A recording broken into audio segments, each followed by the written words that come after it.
हे बंद रेशमाचे भाग 12. आनंद आपल्या रूममध्ये आला. नेहा जागीच होती.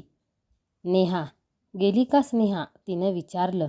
तसा तो विचाराच्या तंद्रीतून बाहेर आला. हो गेली, आनंद म्हणाला. छान आहे ना ती, मला फार आवडली, नेहा म्हणाली. हो हो, आनंद म्हणाला. तो अजूनही त्याच विचारात होता. तुझा पाय कसा आहे, लागले का फार, त्याने विचारलं. जरा ठेच लागली फक्त, ती म्हणाली. बघू मला, असं म्हणून तो तिच्या पायाजवळ येऊन बसला. तो बघत होता तसं तिने पाय मागे घेतले. अहो नका एवढं, नाही काय लागलेलं, ती त्याला म्हणाली. डॉक्टर आहे मी, बघू दे मला किती लागले ते, आनंद म्हणाला. मग तिनं हळूच पाय खाली सोडले. अंगठ्याला थोडं लागलं होतं, त्यामुळे त्यातून रक्तही येत होतं. त्यानं ते पाहिलं आणि त्याला लावायला तो औषध बघू लागला. त्याच्या बॅगमधून त्याने फास्ट एडचा बॉक्स आणला. त्यातली क्रीम त्याने हळूवार तिच्या पायाला लावली. ती त्याच्याकडे बघत राहिली. दुखत नाही आहे ना, त्याने तिला क्रीम लावता लावता विचारलं. तिने मानेनेच नाही म्हटलं. ती एकटक त्याच्याकडे बघत होती. हा, झालं लावून औषध, झोपा आता, तो बोलला. पण तिचं लक्ष नव्हतं, ती त्याच्याकडे पाहत होती. ओ हो, हॅलो, लक्ष कुठे, त्याने टिचकी वाजवत विचारलं. तशी ती भानावर आली. काही नाही, नेहा म्हणाली. झोपा आता, तो म्हणाला. हो, नेहा म्हणाली. दोघेही खूप दमले होते, त्यामुळे पडल्या पडल्या दोघांनाही शांत झोप लागली. दिवस हळूहळू जात होते. जून महिना उजडला होता. नेहा आणि आनंद दोघांचंही आपलं रुटीन आता पुन्हा पूर्वीप्रमाणे चालू झालं होतं. नेहा आता घरकुलच्या कार्यालयात जात होती. रोज नाही, पण आठवड्यातून किमान 4 दिवस तरी ती जात येत होती. एखाद्या वेळी काही जास्त काम असल्यास परब मॅडम तिला बोलवून घेत होत्या. आनंद देखील रेग्युलर हॉस्पिटलला जात होता. नेहा त्याची सगळी तयारी करून ठेवत होती. त्याचं पाकीट, रुमाल, गाडीची चावी, बॅग, शर्ट, पॅन्ट सगळं ती एका जागी ठेवत होती. त्यामुळे आनंदलाही छान वाटत होतं. त्यांच्यामध्ये बऱ्यापैकी संवाद वाढला होता. नेहाची त्याला हळूहळू सवय व्हायला लागली होती. लग्न झाल्यापासून नेहा माहेरी गेली नव्हती. आपण गेलो तर आपण आपल्या चेहऱ्यावरून समजेल की आपलं काहीतरी बिनसलं आहे. त्यामुळे तिनं घरी जाणं टाळलं होतं. आप्पासाहेब मात्र 4-4 दिवसांनी लेकीला फोन करून तिची खुशाली विचारत होते. नेहा गेल्यापासून त्यांना घर खायला उठलं होतं. त्यामुळे आठवण आली की ते नेहाला फोन करत होते. आनंदसुद्धा त्यांना कधी कधी फोन करून त्यांची चौकशी करत होता. त्यामुळे मनासारखा जावाई मिळाल्याने आप्पासाहेबांना देखील खुश होते. आनंद हॉस्पिटल आणि अभ्यास याकडे पुन्हा एकदा वळाला होता. पार्टीनंतर त्यांच्या स्वभावात थोडा बदल झाला होता. नेहा आणि वृषालीताई दोघींना देखील जाणवत होतं. तो फार बोलत नसे, तरी पूर्वीपेक्षा त्यांची चिडचिड बऱ्यापैकी कमी झाली होती. आनंदला कॉन्फरन्ससाठी मेल आला. त्याला MS साठी लागणारं प्रबंध त्या कॉन्फरन्समध्ये सादर करायचं होतं. तो जर अप्रूव्ड झाला तरच त्याला पुढील शिक्षण घेता येणार होतं. 2 महिन्याच्या रिसर्चने त्याने त्यासाठीचा प्रबंध तयार केला होता. 4 दिवसांनी त्याला कॉन्फरन्ससाठी दिल्लीला जायचं होतं. घरी आल्यावर त्याने त्याप्रमाणे आई आणि नेहाला कळवलं. या गोष्टीची दोघांनाही कल्पना दिली. कारण त्याला दिल्लीला जावं लागेल हे आधीच ठरलं होतं. फक्त त्याच्या तारखा आता समजल्या होत्या. कॉन्फरन्स 4 दिवसाची होणार होती, त्यामुळे सगळं पॅकिंग व्यवस्थित करावं लागणार होतं. किती दिवसाची कॉन्फरन्स आहे तुझी, वृषालीताईंनी विचारलं. 4 दिवसाची आहे, कदाचित दिवस वाढूही शकतात, आनंदने सांगितलं. मग तू नेहाला घेऊन जा ना सोबत. तुम्ही दोघे असे कुठेच गेला नाहीत लग्न झाल्यापासून. वृषालीताई, आई, तिला नेऊन काय करू, दिवसभर मी बिझी असणार, ती कंटाळेल, तो म्हणाला. तरी पण तिला घेऊन गेला असता तर, वृषालीताई बोलत होत्या. आई नको उगीच, मला खरंच वेळही मिळणार नाही तिच्याशी बोलायला. पण एवढं बोलून तो आपल्या खोलीत निघून गेला. लांबूनच नेहा त्या दोघांचं बोलणं ऐकत होती. पण यावेळी तिला फारसं काही वाईट वाटलं नाही.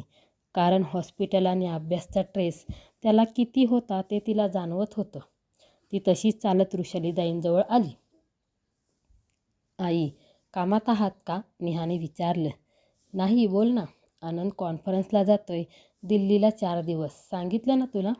त्यांनी विचारलं. हो मला माहिती, ती म्हणाली.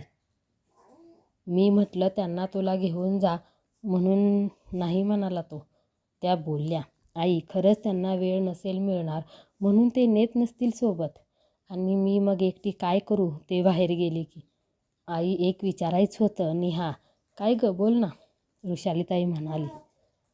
हे नाही आहे तर मी 2 दिवस आप्पांना भेटून आले तर चालेल का? तिनं हळूच विचारलं. का गं, मला म्हातारीला कंटाळीस की काय? त्यांनी हसून विचारलं. असं नाही काही, पण गेले नाही ना लग्न झाल्यापासून, आठवण येते आप्पांची. जाऊ का? नेहा म्हणाली. हो जा ना बाळा, काही हरकत नाही, त्यांनी सांगितलं.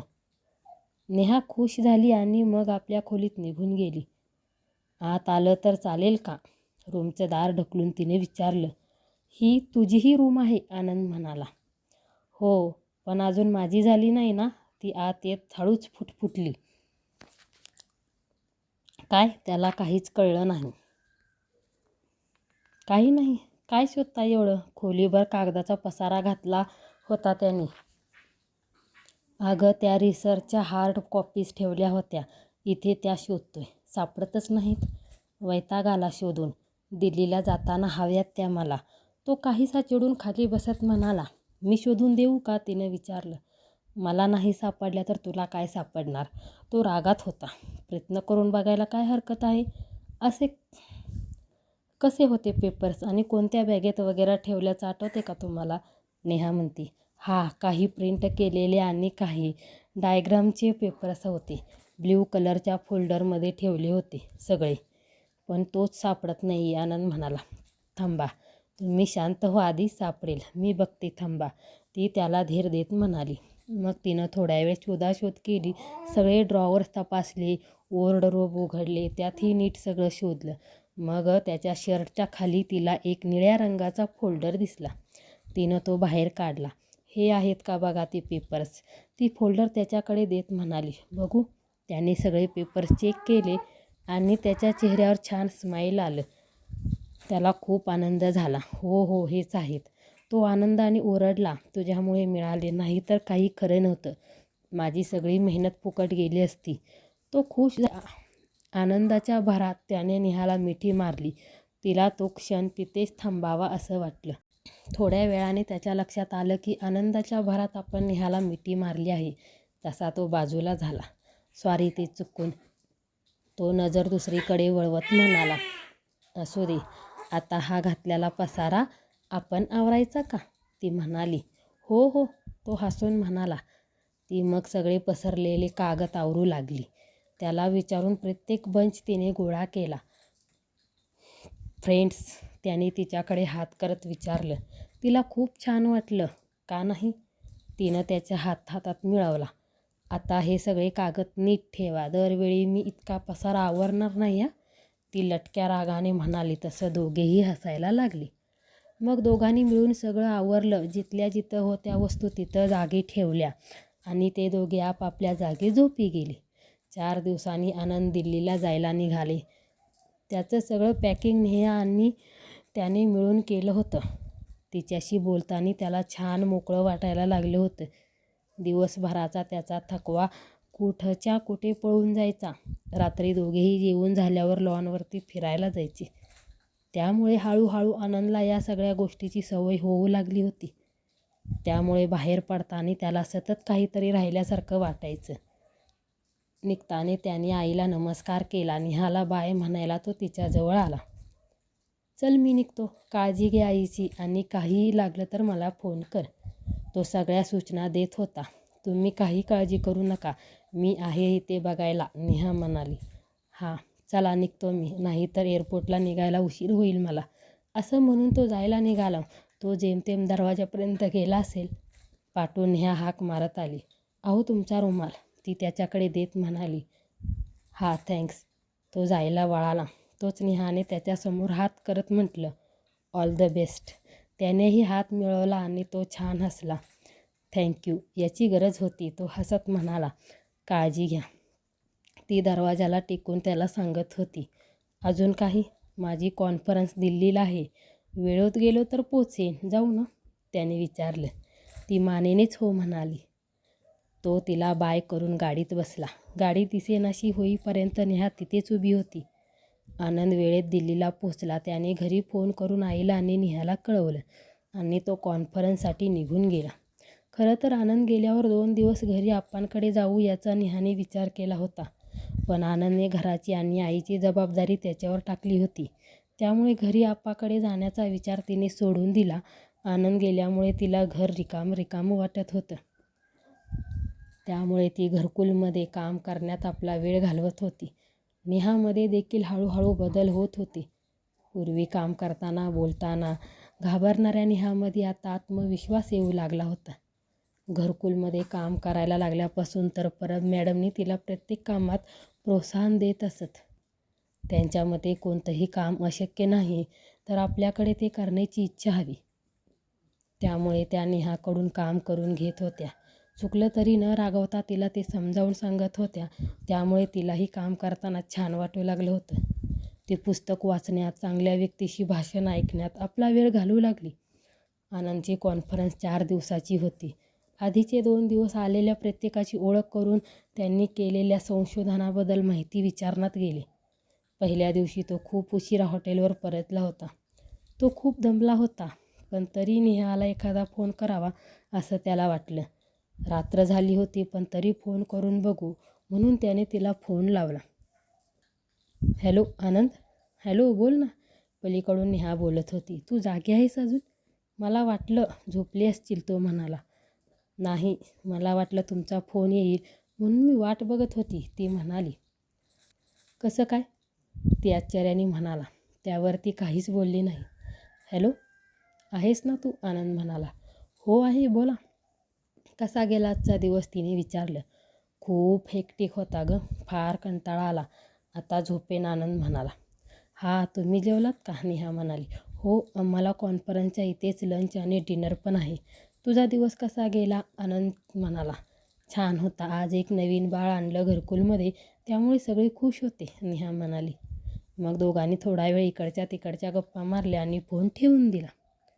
आनंदला तिच्याशी बोलून बरं वाटलं होतं. दिवसभराचा त्याचा थकवा थोडासा दूर झाला होता. मग कपडे बदलून तोही झोपी गेला. पुढचे 2 दिवस त्याचे तसेच बिझी गेले. त्यामुळे त्याला घरी फोन करायला मिळाला नाही. सकाळी निघताना मात्र त्याला नेहाची आठवण यायची. ती तिच्या सगळ्या वस्तू आधीच तयार ठेवायची. ते ठरवलं आणि त्याला ते आठवलं. त्यालाही त्याची सवय झाली होती. कॉन्फरन्सचा शेवटचा दिवस होता. कधी एकदा हे संपून आपण घरी जातोय असं त्याला झालं होतं. त्याचा प्रबंध अप्रूव्ह झाला, त्यामुळे तो फार खुश होता. त्या दिवशी त्याचं काम लवकर आटपलं. तसं नेहासाठी म्हणून काहीतरी घ्यावं असं त्याला वाटलं. म्हणून तो तिथल्या जवळच्या भागातील एका दुकानात गेला. त्याने तिच्यासाठी एक पिंक आणि येलो रेडीमेड पंजाबी ड्रेस घेतला.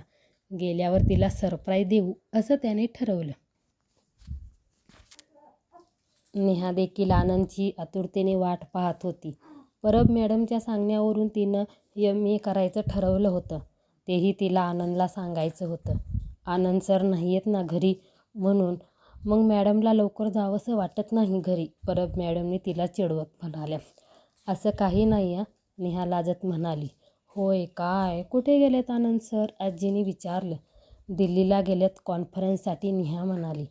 मग तुला घेऊन नाही गेलेत? आजीने विचारलं. नाही, त्यांना खूप काम आहे ना, म्हणून त्यांनी घेऊन गेले नाहीत मला, नेहा म्हणाली.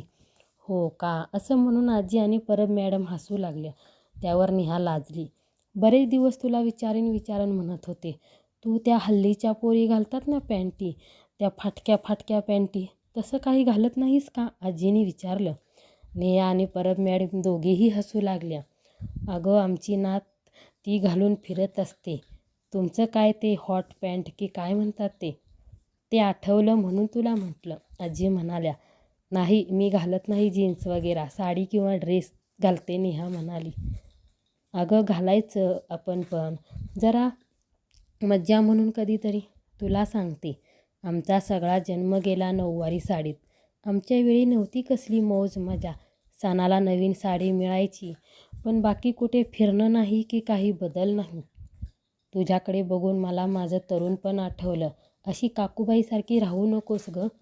आवडत नाही हल्ली नवऱ्यांना, आजी म्हणाल्या. आजीचे असे विचार असतील असं नेहाला वाटलंच नव्हतं.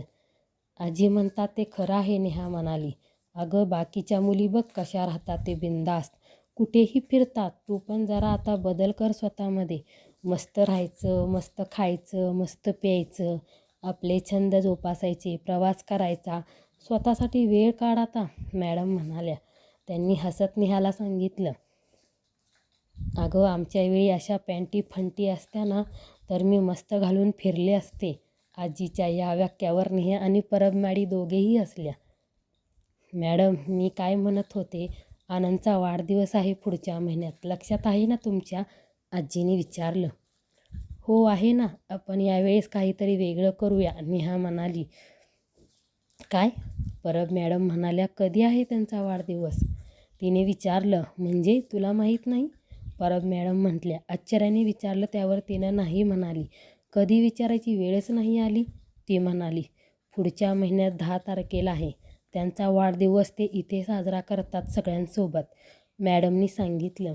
हो का, मला नाही माहीत, नेहा बोलली. असू दे, आता कळलं ना, आपण खूप धमाल करू यावेळी, मॅडम बोलत होत्या. तसं आजी आणि नेहाने त्यात होकार मानला. मनोमन आनंदला एक छान सरप्राईज द्यायचं नेहाने ठरवलं. 2 दिवसांनी आनंद घरी आला. आल्याबरोबर त्याने त्याचा प्रबंध अप्रूव्ह झाल्याचं त्यांना सांगितलं. त्यामुळे दोघांनाही आनंद झाला. वृषालीताईंनी गीता मावशींना जेवणात गोडाचं करायला सांगितलं. बघ नेहासुद्धा त्यांच्या मदतीसाठी किचनमध्ये गेली. नेहाने आनंदच्या आवडीनिवडी वृषालीताईकडून विचारून घेतल्या होत्या, त्यामुळे तिने त्यांच्या आवडीचे गुलाबजाम केले. जेवताना आनंदने आवर्जून तिच्या जेवणाची स्तुती केली. मग तो खोलीत आला. त्यांनी आणलेला ड्रेस तिथेच बेडवर ठेवला आणि त्यावर एक मेसेजही लिहिला. थोड्या वेळाने नेहा रूममध्ये आली. बेडवर ठेवलेल्या बॉक्सकडे तिचं लक्ष गेलं. आनंद बाजूलाच पुस्तक वाचत पडला होता. हे माझ्यासाठी आहे, तिने बॉक्सकडे बघत आनंदला विचारलं. हो बघ, आवडते का, तो म्हणाला. तिने बॉक्स उघडून पाहिलं. आतला ड्रेस बघून ती खूप खुश झाली. बाजूला पडलेला मेसेज तिने पाहिला. त्यावर लिहिलं होतं, माझ्या सुंदर मैत्रिणीसाठी एक सुंदर भेट. ते वाचून तिला खूप आनंद झाला. थँक्यू, ती खुश होऊन म्हणाली. आवडला का, त्याने विचारलं. हो खूप मस्त, माझ्याकडेही तुमच्यासाठी एक चांगली बातमी आहे, नेहा म्हणाली. काय, त्याने विचारलं. त्याने सोफ्यावर उठून बसून विचारलं. मी आता MA करणार आहे. ते पूर्ण झालं की PhD साठी अप्लाय करायचा विचार करते, तिनं सांगितलं. फारच छान, पण तुझं तर ग्रॅज्युएशन कोणत्या सब्जेक्टमधून झाले, आनंदने विचारलं. म्हणजे तुम्हाला माहीत नाही, ती बोलली. त्याने मान हलवली. नाही, BAला कोल्हापूरच्या आमच्या कॉलेजमध्ये पहिली आली होती मी, ती भरभरून सांगत होती. आनंदला मात्र यातलं काहीच माहीत नव्हतं. ज्या मुलीला आपण आत्तापर्यंत बावळट समजत होतो, तीच मुलगी कॉलेजला पहिली आल्याचं सांगते. त्याला आश्चर्य वाटत होतं. आणि तिच्या गुणाकडे न बघता आपण केवळ तिच्या राहण्यावरून तिला मूर्ख, बावळट समजत होतो, याचं त्याला वाईटही वाटत होतं. मला नव्हतं माहीत काही, तो बोलला. हां, आपल्यात एवढं बोलायची वेळच कधी आली नाही. पण मला वाटलं आईने सांगितलं असेल तुम्हाला, ती म्हणाली. त्यावर तो मानेनेच नाही म्हणाला. मलाही माहीत नव्हतं, ती म्हणाली. काय, आनंद म्हणाला. तुम्हाला न चिडता बोलता येतं आणि हसता पण येतं ते, ती असं म्हणाली. त्यावर दोघेही खळखळून हसले.